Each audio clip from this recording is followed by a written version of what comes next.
Yung isang phone ko nga, puno na.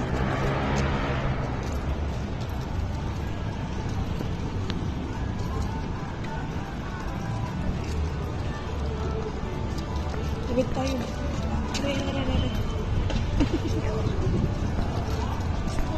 Ani, next, after ating asweldohan. Ano? Utangin na! Wag ka ba? Pinaparimain mo ka. Hindi, para kabahan naman ako. Lalo na ako. Layo pa ka. Nung hindi. Pwede, puro matatating sweldo dahil, no? Ha?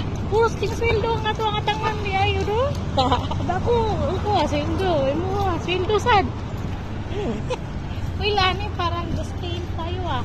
Ano? Utangin na. Amo. Murag pareha di tagutok, day. Kaya ditag-utak na. Ito yun, yun ako na, day. Isa na sa kung Kami hindi, namili lang talaga kami ng schedule. Di, day, yan na. Ako ang nako ganahan yung number. Unya, day, gihatag man, day. Ginaatol ko, late ako na-realize na. Sweldo mo to, day, na? Kami rin, meron kaming gusto na date. Murag, Tapos, puno na.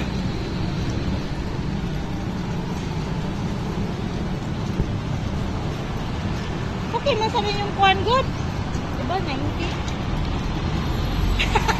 Ayop ka! May isang buwan ka pa, day. Susambuan ka pa. Alam mo lang, walang pumapasok sa utak ko. Oh my God, lakas pa ng tama natin, day. Uday, relax pang bulbul, day. Sa Teresa. Relax pang bulbul. Si Kuan Jud, si Jaira. Ay, hindi mo noon, may pa to. Lagi naning nakayo, day. Sana all. Walang tulugan ng bakla, day. Oo, man ayaw, mana magutkuhan na, day. Wala ka mo, refreshing na lang. Ako parang 2 weeks lang akong naging ganyan eh. Tapos balik na naman sa pagre-relax. Kira. Na-drain ako. Dito tayo. Puro kayo nagkamot ron. Eh. Hanggang dyan lang, withdraw lang naman. Oh.